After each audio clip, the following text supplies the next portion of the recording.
Good morning. Okay, we've got a few people watching. Oh, I'm so glad.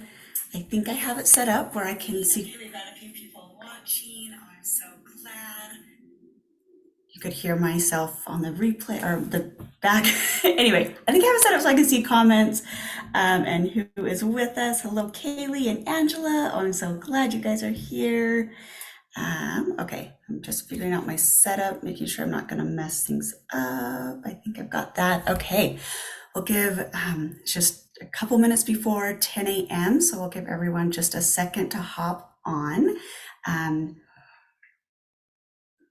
did have a couple of people send in questions beforehand about taxes, so I will make sure and get those ones covered.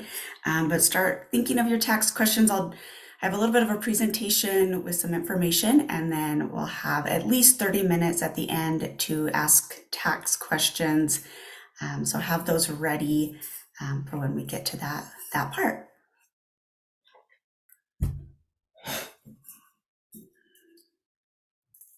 Okay. Well, maybe we'll just get started because it is only a minute before 10. Okay, so welcome. First off, I just want to say thank you for being willing to show up, because I know that hearing taxes, astrology, and body mapping is rather unique and not usually the first go-to of things that correlate. So if you know me, you understand that I am rather eclectic and like to combine seemingly unrelated things and put them all together. So kind of makes sense. For those of you that are new, thank you for being willing to give me a chance when you didn't know that I was quite eclectic and whatnot. So I am super excited for this, and I hope that it really is beneficial not only for your taxes during this tax season, which is February of 2024 when this is being recorded, but also just that you see the broader picture of how things can be related, and also to work through some barriers that may be stopping you from getting to that wealth and that income level that you are hoping to get to. So thank you, Kaylee. The topic was utterly fascinating. That's what I was hoping. I was hoping that it'd be like, that is so random. Like, I'm intrigued, right? That's what I like. Okay, I am going to share my screen. Okay. Get to the right one. How about that? Oh, okay. Yes, this is the right one. Okay, perfect. And hopefully I'll still keep getting, seeing everyone's comments. Okay, so, and I did not want to push. Okay, present. Yes, I would like to present. Thank you. Okay, hopefully you guys can see my screen. If not, let me know. Oh, good morning, Seidel. I'm so glad you're here. Okay. And Melanie, oh yay, this is awesome. Okay. So your calves, astrology, and taxes. Okay, so just a little bit about me. So I've been an entrepreneur for over 13 years. I am a tax accountant and wealth mentor. I've been doing taxes for over 8 years now, and am a co-owner with DBI Taxes and Accounting, and we do specialize in small business taxes, accounting, bookkeeping, payroll, and consulting. And really, we love to be like the one-stop shop, taking the money part that maybe isn't your expertise to take that off your plate so that you can do what you are really good at. And my wealth mentoring is my Healing Hope business, where I help women transform their relationship with money, on how to manage money in a way that values themselves and embodies the life that they truly desire. And that's where my passion and the really playful, fun part of me gets to come out. So if you haven't gone to my website, it's a great time to go check it out. I have some low cost options to get started. Also, my no session for body mapping, which is all about your money. That's where we start. And then there's some beautiful transformations that can happen from there. I have one daughter who is 11, and I am certified in body mapping, which we will get to in just a minute as far as like what that is. So, okay, as a disclaimer, I always have to say this. Yes, I am giving tax answers and answering tax questions. With that being said, you are responsible for your own taxes, and whoever you choose to do taxes with, or if you prepare them yourself, go with what they say or follow them. Do what you feel is right. Believe it or not, there are actually many ways to do taxes, and there's quite a diversity, and that's due to a lot of factors. Obviously, there are the laws and the rules and the regulations, which we obviously follow. With that being said, there is flexibility in certain things, and so know that yes, I am a certified tax preparer. I have years of experience, but please just know that you are ultimately responsible for what you choose to do. Okay, there we go. There's that part. Okay, so we are going to start with talking about astrology because there was an Aquarius new moon just last weekend. Then we'll discuss a body mapping, what your calves specifically tell about you, and then we'll have a chance for our question and answer for taxes. Okay, I'm still seeing some things come through, but no questions, so I will keep moving on. Okay, so astrology. I love astrology. It really is, it's not about predicting and telling the future per se. What it is giving us a forecast or a map of things to be aware of. Because when you think about it, like when we get a weather forecast, it's like, oh, hey, if it's going to be snowy, then I'm going to put on extra clothes. It doesn't necessarily alter what I choose to do, but it allows me to be a little bit more prepared. So I can have a hat and gloves and snow boots and a coat. Therefore, when the snow comes, I'm like, okay, great, I'm more prepared and it feels better for me. So really with astrology, that is how I view it and how I look at it. And it's beautiful. Okay, I could go off forever, so I also have to watch my time because I was recently telling someone that I was like, oh yeah, part of the reason that I moved in October when I did is because I actually had known astrologically that it was a very prime time and a potentially really good time to move into a much bigger, nicer home. So not that that's what precipitated the move, but what it did is it helped give me courage that I was in alignment and that it was the right time. And it helped me to really face some of my fears of moving and being like, no, if I'm going to do it, like now is the right time. So that's just one fun little thing. So with astrology, so as I said, there was the Aquarius new moon last Friday. Now, oh, thanks, Seidel. She said, oh, I love that description of astrology with the weather. Yeah, it's like my favorite. So Aquarius, the themes of Aquarius, I'm going to give you kind of what some of the typical perspectives of Aquarius are, and then I'm going to tell you the truth of Aquarius because I'm actually an Aquarius moon. Okay. Now, if all this astrology stuff is going over your head, tune me out. Okay. Don't stay with me because if you're like, I don't care about all this, I just want the tax questions, fabulous. Stay with me, okay? You don't have to understand the astrology. If you're like, oh, I get astrology, then hopefully this just gives you some extra insight and perspective, okay? So Aquarius is the water bearer, okay? And it is actually an air sign. A lot of people think it's a water sign because it is the water bearer, but it is an air sign, meaning that it, yes, Donnie, I know, I love that you're an Aquarius moon too. So with it being an air sign, it's a very mental sign. So the mind is, well, okay, so like air signs are the brain and the mind, okay? Heart signs are the emotions, okay? Well, the brain is the intellect, the heart is the emotions, okay? So a lot of times with Aquarius, people are like, oh, they're really cold and unfeeling and they seem very detached. Is there truth in that? Yes, there is. But it's also this gift of being able to detach from like the smaller chaoses of the world and see things from this bigger perspective and in a very intellectual way where it's like, oh, let me just see this other option, this other perspective that maybe other people can't necessarily see because they are mired in some of these natural emotions and feelings, okay? And again, neither is right or wrong, good or bad, but if you've heard about Aquarius being really cold, that's one of the things, okay? So with that being said, that is only one small little aspect of a person's astrology and natal chart. So there can be other things that also help you tap into your heart and your emotions and it's also a learned skill. Okay. So, but Aquarius, freedom, being unique and different. They're all about the collective, like they're the humanitarians. So it makes sense now that years ago I started a humanitarian company. And when I put that piece together, I actually started laughing because I was like, oh, no wonders I wanted to start a humanitarian company, right? So with this new moon that we recently had, um, and we're in Aquarius season of the zodiac, right? And then there's also a ton of other stuff going on in Aquarius. So that's why I was like, we need to talk about this because a lot of times what Aquarius does, and this is from a conversation I had with a friend last night, is that Aquarius helps to align authenticity.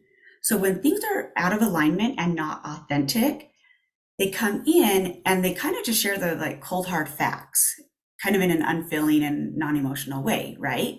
Or it can come across as that. And what it does is it helps to put things into alignment. Now, if things are really out of alignment, getting back into alignment can seem like it totally shakes things up. It totally just like it's unexpected and it's kind of all over the place when really what it's doing is it's just bringing it back into alignment. But you might be hearing a lot right now that, oh, Aquarius shakes things up. It's always unexpected. And Uranus is the planet that rules Aquarius. So again, anything with Uranus will also kind of have those same themes. But know that when you hear that, rather than going into this fear and panic, which a lot of times is what is spread, look at it as more of a bringing things back to an alignment, back to an authenticity. Okay, so with your money, I want you to think about like, what is it right now that you are wanting freedom with your money? What is out of alignment with your money? What what are some unique things or ideas or ways that maybe you can start tapping into to to bring more money, to bring more channels and incomes of money, right? And and because I know who I attract, I'm like, we're going to do this with the collective in mind, right? Like we may be told that we're being selfish, but that's a whole nother topic because I know that the people that come to me are yes, they want to help others, they love others, and it's actually that they usually have to learn to love themselves enough and put themselves um, in a place of valuing themselves enough so that they receive what they need in order to give from overflow. Okay, that was a lot. So, any questions so far from all of that? And if not, I will go on. Oh, I freaking love Aquarius. Yes, Seidel, and I so appreciate that you love Aquarius. Okay, a new moon. And I actually forgot that I put this slide in here. So, a new moon is all about planting seeds. Think about it when it's dark, like think of the dark soil, that fertile soil. It gathers in and it collects all these different things. So it's a time of gathering, of planting seeds, but it's also a time of releasing and rest. So that's what the new moon last week did, especially in Aquarius. And I actually meant to do this last Saturday, but it ended up not working. So but I still wanted to just kind of mention this that aspect of Aquarius was what was set into motion last week, and then we're now starting to live out and see that come forward. Okay, body mapping was created by Laurel Houston, and she is fabulous. I highly recommend her Facebook group. She recently changed the name of it, but if you look anywhere, body mapping, Laurel Houston, you'll find her. Also, her website is Reflections Inside and Out. But our body is a map. Every feature on our body tells us information about ourselves. And when we measure different parts of our body against different parts of our body, if they're in proportion or out of proportion, it gives us information and tells us maybe where we are allowing programming to override what our body is telling us. And when we get those into alignment, again, then we can move forward more directly. So, oh, thank you, Kaylee. It's Life Mapping with Laurel. Okay, beautiful. That's her new Facebook group name. Um, so, so like I mentioned earlier, I always start with my one-on-one clients with a nose session because our nose is about our value, what we value, our time, our money, our resources, our relationships. And the nose is so fascinating. So obviously I only talk about noses in my one-on-one sessions. So if you are interested, let me know and I can send that link, or you can find it in my Facebook group or on my website. Um, but today, with body mapping, specifically with taxes and money, I wanted to talk about calves. Okay, so if you are in a place where you can stand up, I invite you all to stand up and I want you to do 5 calf raises. Okay, these little things where you just like, stand up on your toes. Okay, and I want you to do 5 of those. Okay, and as you're doing that, just kind of tune in to your calves and be like, okay, what do you feel in your calves and what came up for you as you did these? So I'll give you just a minute to go ahead and stand up and do those.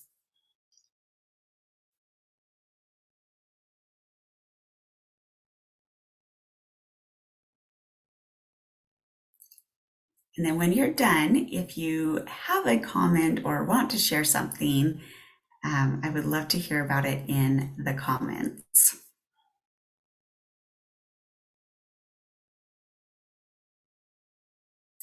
And I'm having you do this first so that before I tell you what calves mean, because I want to see what comes up first. So I know I heard a couple of you be like, well, what do calves even mean? We'll get there, I promise. Okay, so Angela, it's easy when I know what is expected. Ooh, yes, I love that. My calves are my most favorite feature, Seidel, yes.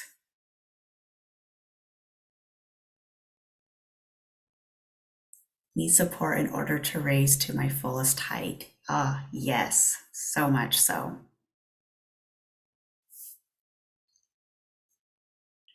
Beautiful. Okay, I'll keep going, but if you have more comments or insights, please continue to put them in the comments. Okay, our calves are about our standards and lifting yourself up. So think about it.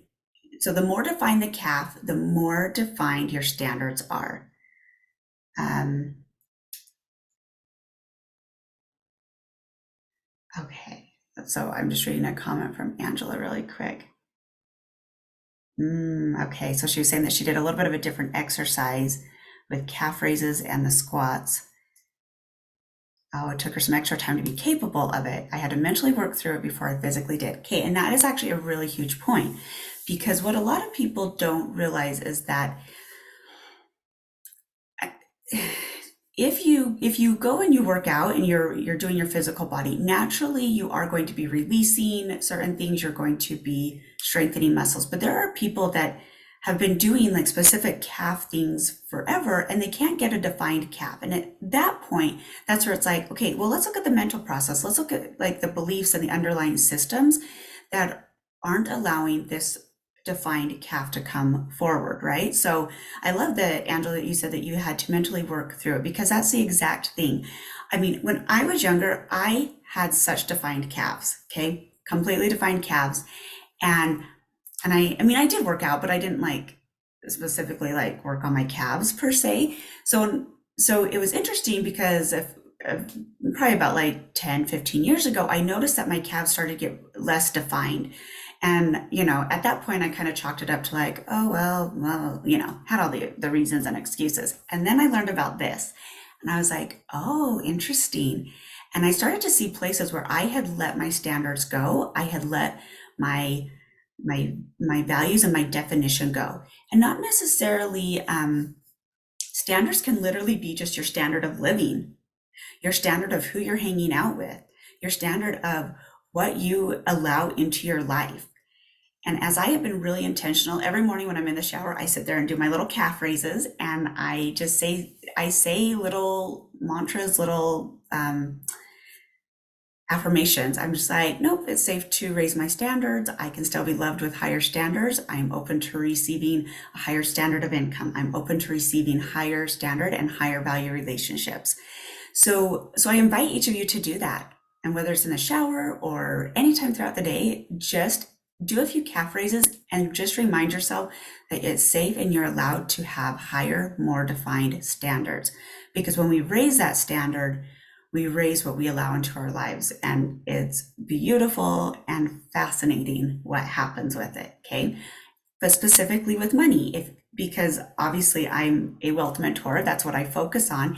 So if you are wanting to raise your level of income, Start raising your level of standard of what you're going to allow into your life. What is it that you are willing to receive, and what standards and values do you need to define in order to receive that higher level? Okay, does that make sense? Any questions? I say that as I put the next question on the screen, right? Which is, what do these have to do with your taxes? Okay. So, um, yes, so that is where we're getting. Okay. So, Aquarian free energy allows for lots of new and unique money generating ideas. Now, sometimes we shut down ideas because we start to be like, well, if I do that idea, then I have to do this, and then I have to find this, and then I have to do this, and then I have to, and then I just get overwhelmed and exhausted, and I'm just going to shut off the idea because that's really exhausting and it's not worth it, right? Okay, so what I invite you to do is just write the idea down. Like, even if you just have like a little note in your phone, or a piece of paper or a journal, just be like, ooh, that could be a money generating idea. That could be a money generating idea, with no intention of acting on it per se. Okay. Right now, just allow this beautiful Aquarian energy that is like all over the place. Just allow the new ideas, the quirky, however weird they are.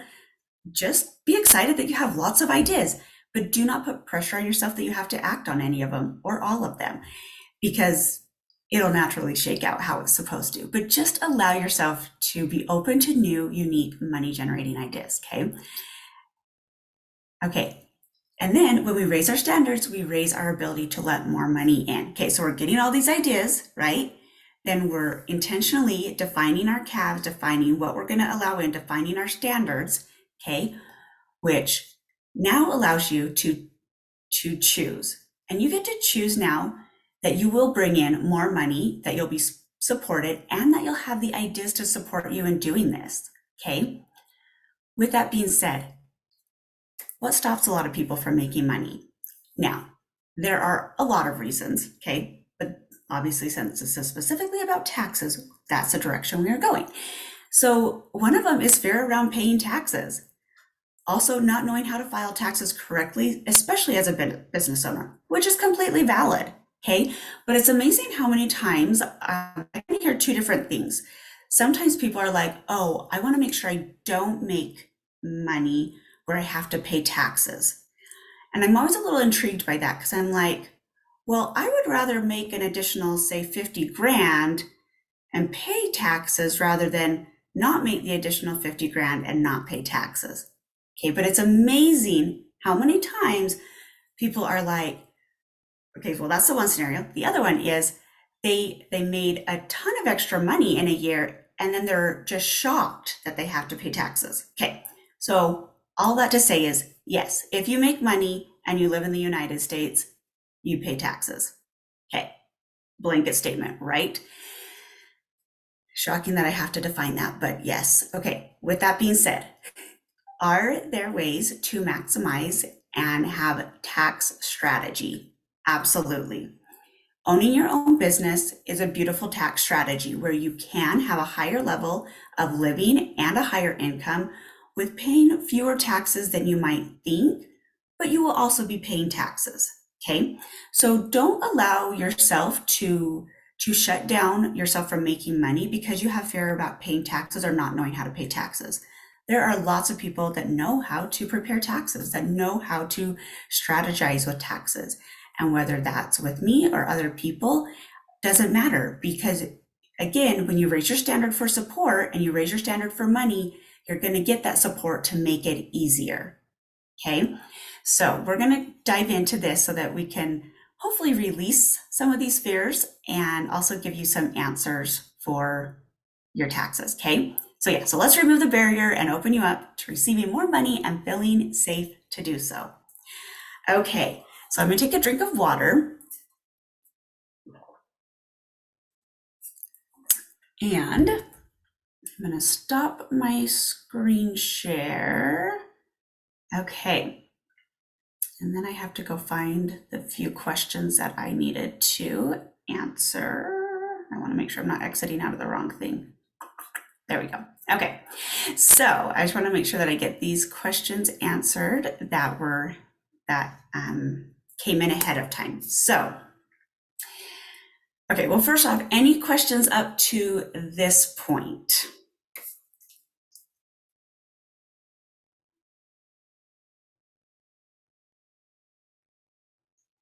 Okay, so I will start the questions. It doesn't look like anything's coming in. So I had a few questions on how to categorize certain things. Now, I can only talk about the software that I use, which is a professional software. So, okay, thank you, Kaylee. Everything was super clear. Beautiful. Okay, so obviously I'll be talking from like the professional software I use. So depending on what software you use or who you go with, again, it may differ a little bit, but I'm going to just tell you what I do according to my software. Okay, so one of the questions I had was, how do they categorize? So this person is a foot zoner. So she's like, how do I categorize sessions with other practitioners? Which is a great question. And again, there's a little bit of flexibility here. You could put it under education and training because you're learning other methods of foot zoning, you're getting experience, you're probably collaborating, you're probably talking about the same industry.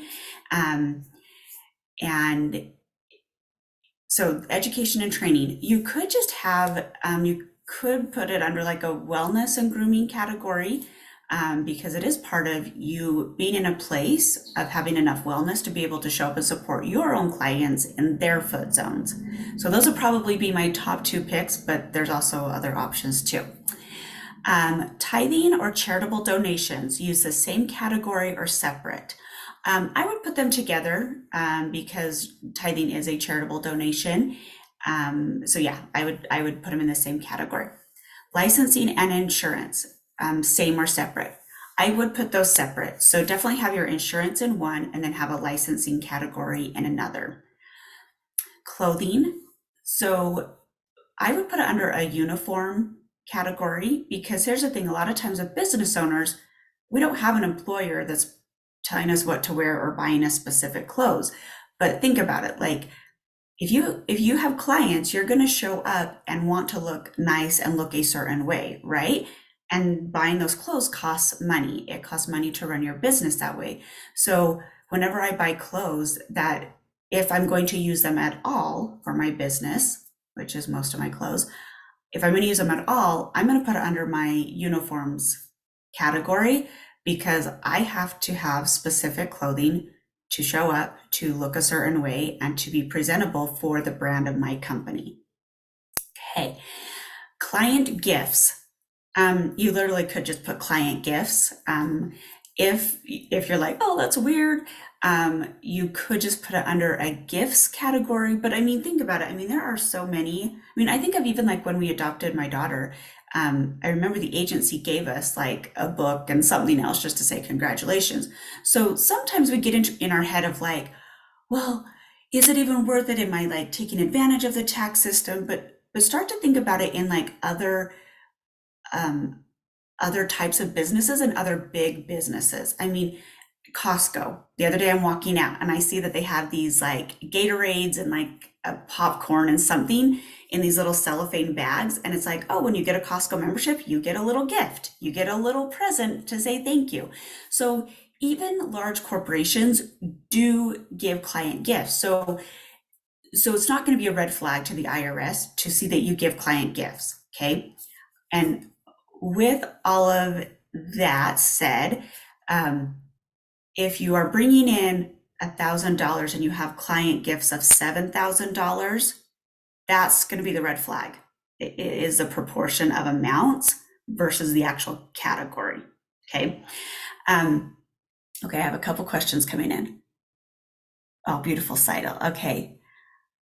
Oh, okay, Kehalani, under advertising on the sessions with other practitioners. Yeah, absolutely. You could definitely do it under advertising or even marketing. Advertising, I tend to use as more like the print material. So like flyers, pamphlets, business cards, and marketing more of like the in-person type of advertising. So I would maybe even put it under marketing for sure. Um, yes, Donnie, I do a lot of client gifts. Exactly. Yes. Okay, The last question from this, from others that had sent stuff in. So office supplies versus general business office expense. Yes, if you buy specific office supplies, so that's like ink, paper, pens, um, yeah, I can't, I don't even know what else. Sticky notes, there we go. Yes, I would put that into like an office supplies. And then if you have like office furnishings that you bought to furnish your office, then I would have that in a separate category. With all that being said, there are benefits of breaking it down, but you also don't want to get to where you're like counting nails. So we do a lot of work for contractors. So, I mean, they buy nails in the thousands.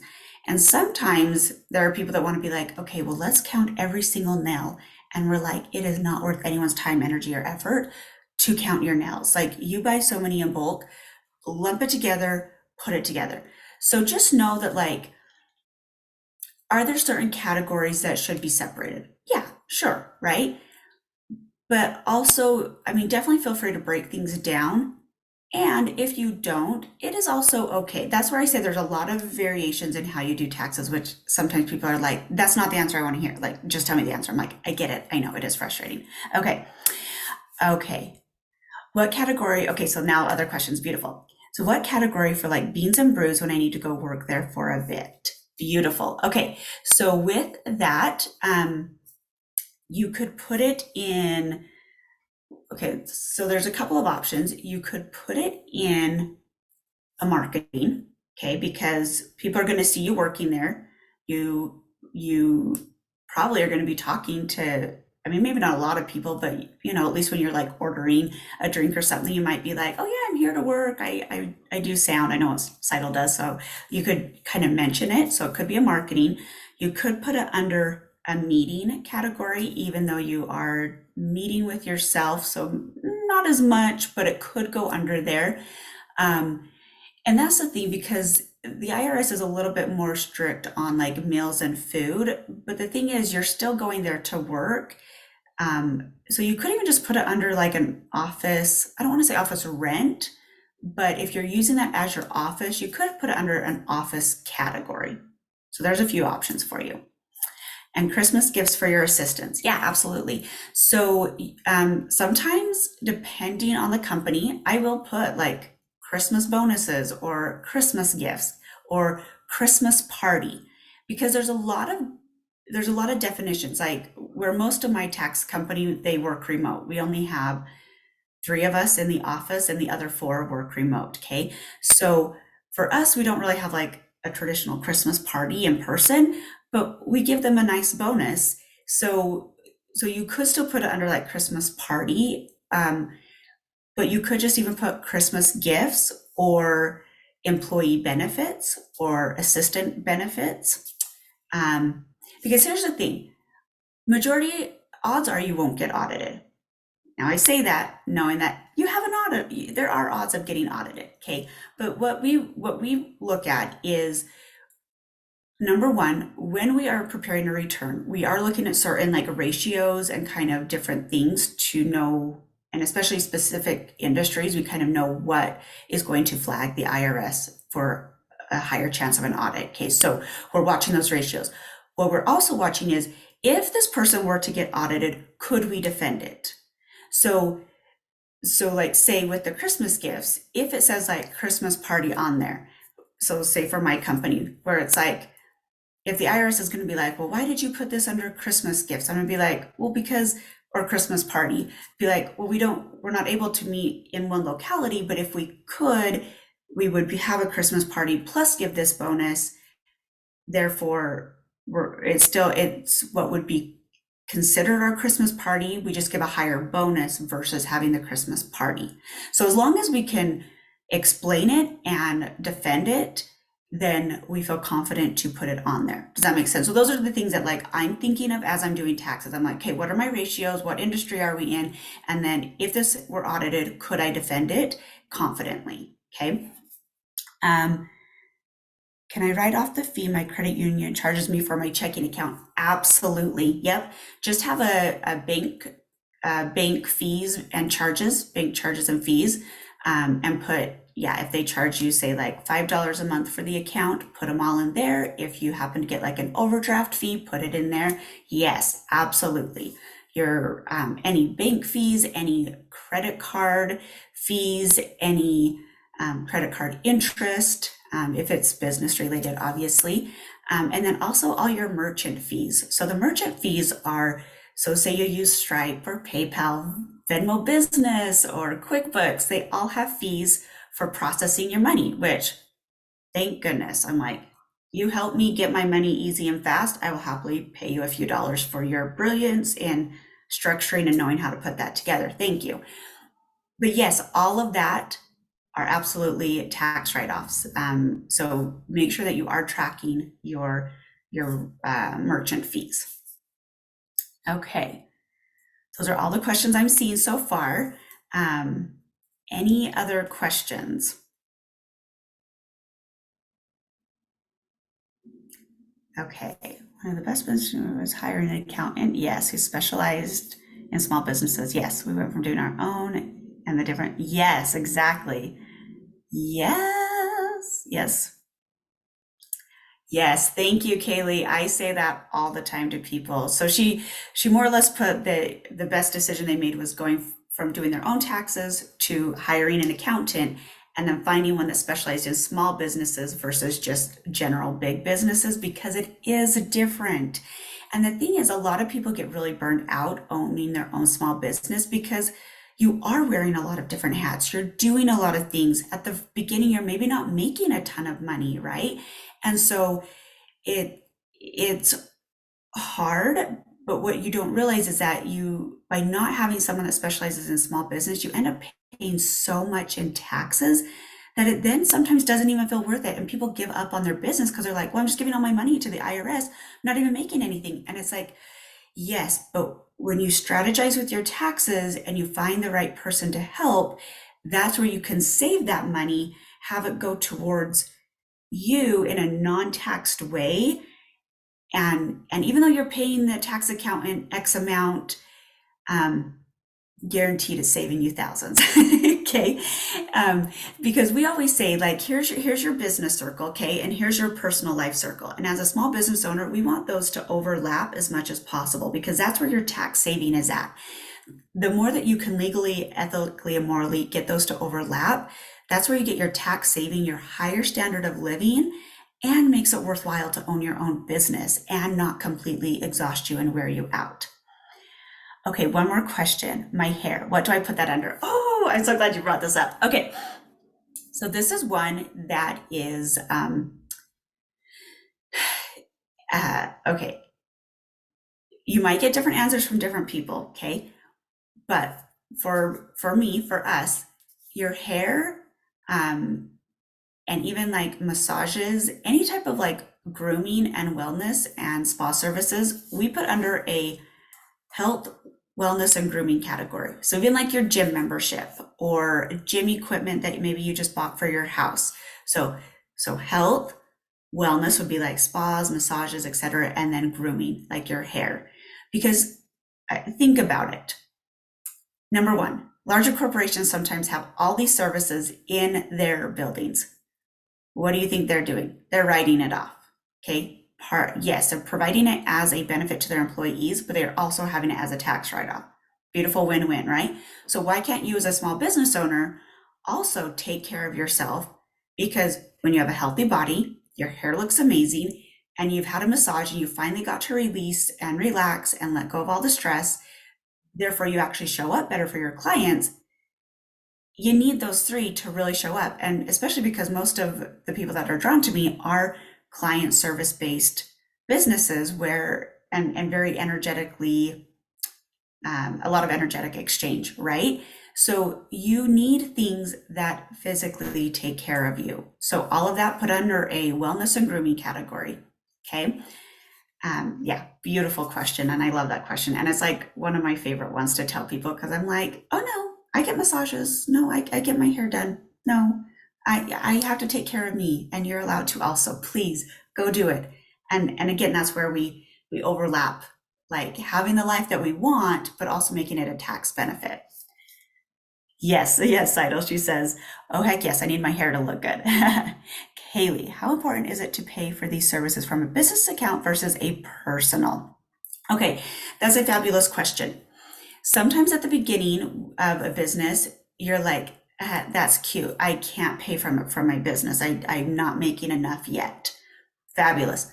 Pay from it from your personal, but track it. Okay, so if and when you pay from your personal, still track it because you can still take it as a business expense. Okay, especially again if you're a small business owner. Now, is it one of those areas that is a little, it's not as cut and dried? So there are some people that are like, no, you cannot do that. That is not cut and dried. It's like, okay, great. If you don't want to take the tax benefit, then don't. But I'm going to let you take it from your personal account because it's still your money. Your personal funds are, you are your investor. You are the one financing the startup of your new business. So absolutely.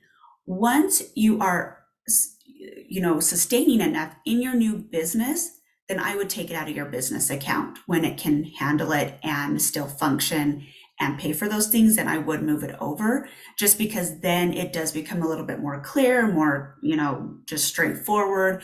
And as much as you can separate personal and business, do. Also, with that being said, knowing that you're still trying to get this overlap, um, but if you can just do it from your business, that's the beauty of it. So great question. Carrie, oh, I'm so glad. Okay, and yes, you're welcome, Kaylee. Okay, any other questions? Okay, I feel like there's someone that has a question that's like, well, I don't know if this is really the type of question or if this is exact. Throw it out there. I'm open to any and all questions, okay? This is your chance. Um, while that is coming up, I will put in the comments just the list that we give our clients of just some things to start thinking outside the box. That's what we always encourage our clients to do. We're like, think outside the box, because you're going to think of different ways and different things that you actually do use for business that maybe you haven't thought of before. One that just came to mind is mileage reimbursement. For 23, it was 65 and a half cents. And for the life of me, I cannot remember what 24s is, but I think it's like 67 cents, if I remember right. Go check on that. But I'm in 23 taxes, so I've got the 65 and a half on my mind, not 24s. Okay, with that being said, whenever you leave your house as a small business owner, have it be for a business purpose. Because here's the thing. If you're like, oh yeah, I need to go to the store and buy groceries. And then you're like, oh, but then I'm going to drop off this thing at the post office to mail to a client. So if you go out with that intention, that would not be a tax write-off. But if you go off with the intention of, oh, I need to go mail this for my client, and then I'm going to stop at the grocery store to get my groceries, that trip now has a business purpose. And even if you go to the store first, you can still do it in like the way. But if your intention is to go out with a business purpose, you can write off that whole business trip or all that mileage as a business trip. Does that make sense? So, and it is simply how you phrase it and how you put it out there. Okay, so just start thinking every time you leave your house, what business purpose is this? Okay.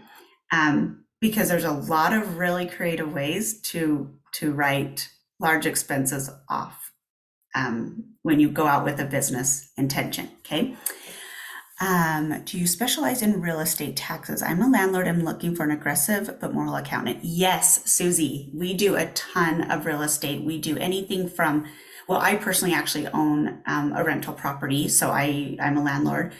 So we do a lot of like 1 and 2 landlords, but we also do property management companies where they have thousands of properties and doors that they manage and run. And yes, it is actually a very fun one because it is, there's a lot of tax savings that you can have with real estate. And if you don't do it right, then you pay a lot of taxes that you don't need to. So yes, absolutely. Angela, with mileage, can I deduct driving to do carpool as a business purpose as they are going to daycare? Okay, I love that you are thinking that way.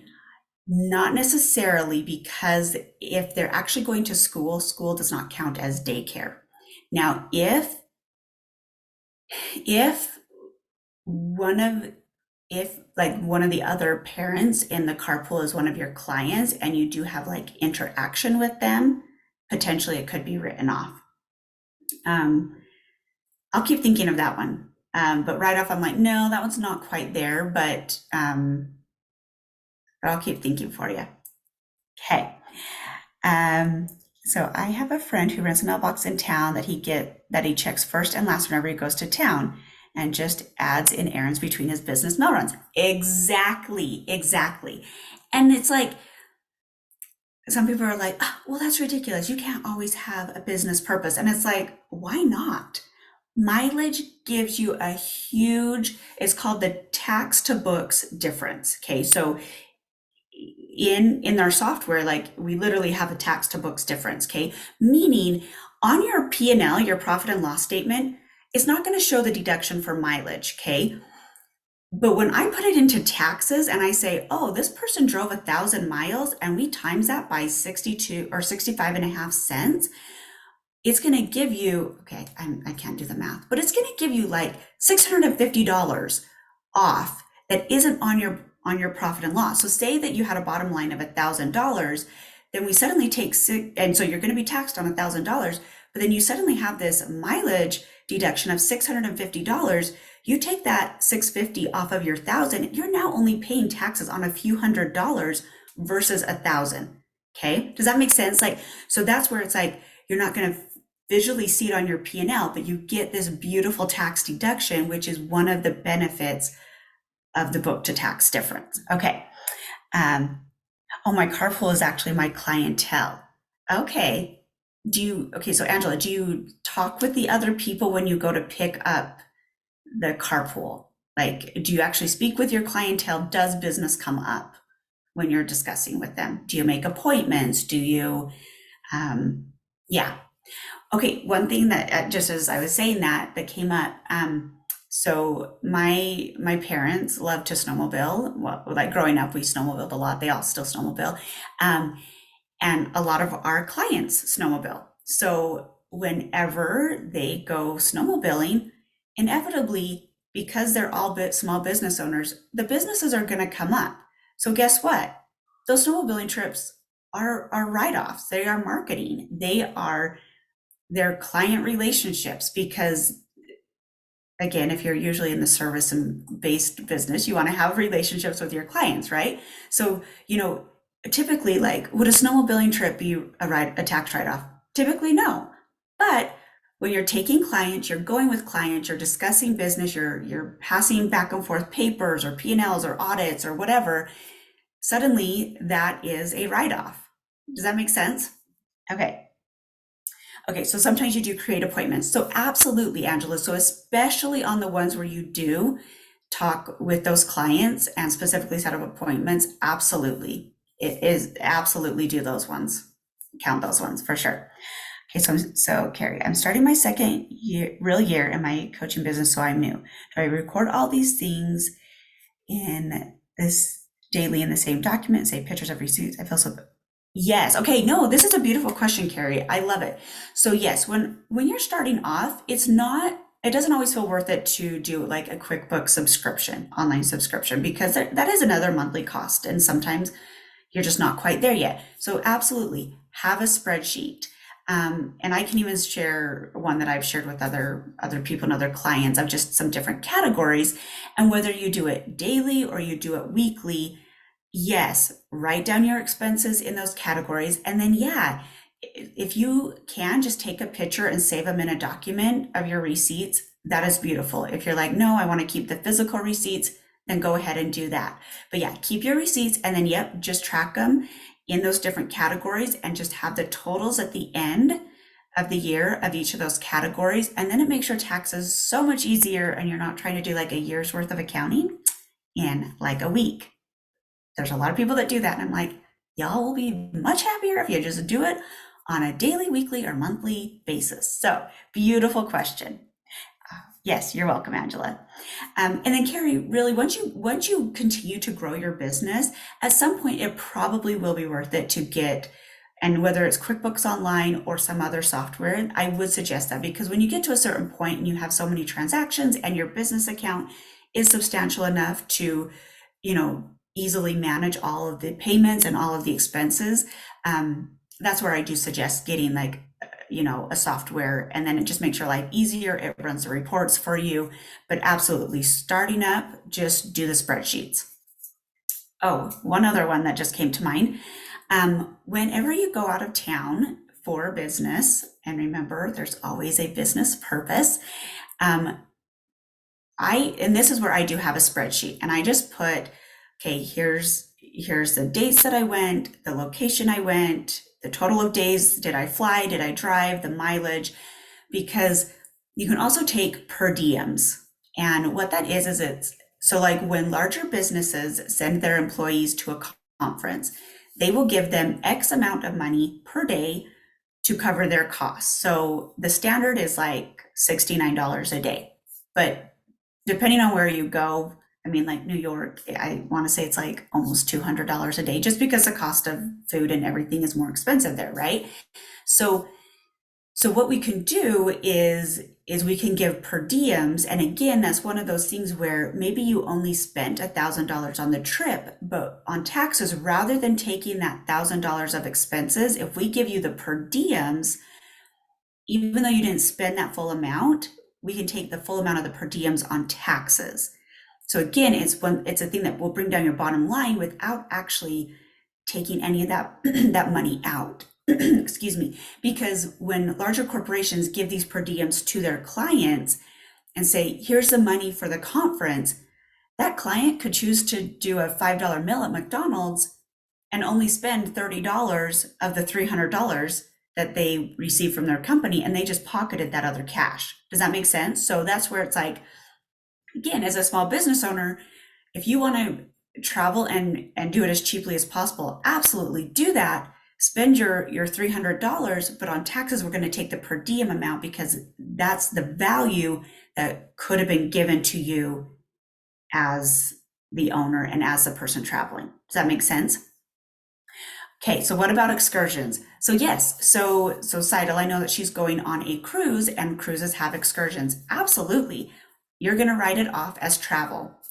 And the whole cruise, your flight, any packages, any excursions, any tips, any Ubers or taxis or anything like that, put it in a travel category.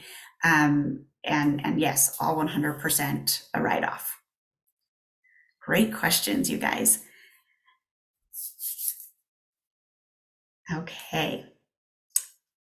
Have a couple more minutes if you have more questions. But if that is all the questions, then I will just start to end right now. So I'll give it just a second longer, and I'll see what else comes to mind that I maybe want to pass on. Oh, thanks, Seidel. But I really hope this was super helpful, that it just gave you some peace of mind. I know that finances, taxes, accounting can be stressful, and it can be stressful because it also usually takes money.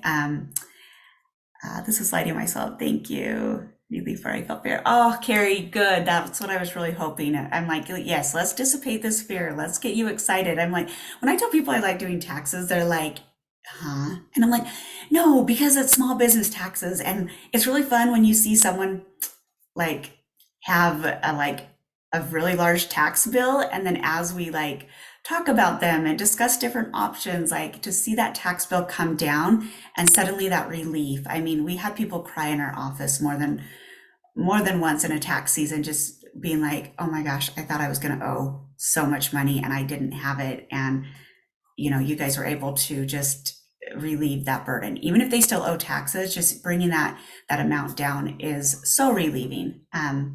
Oh, you're so welcome. Okay, I love this, Kaylee. This was so informative and fun, which is not my usual tax word. Yes, exactly. Yes, let's make it fun. Oh, you're so welcome, Kaylani. Okay, one last thing that just came to mind. Vehicles. Vehicles can be a tax write-off. Well, actually, I would depreciate them. But if you are looking at getting a new vehicle or needing a new vehicle, so like for me, I do drums. I wanted a truck for years, I should say, but it also made sense with my business to have a truck, especially when I'm doing events or going different places. So purchasing my truck I was able to depreciate it on my taxes, which again brought down my tax liability significantly.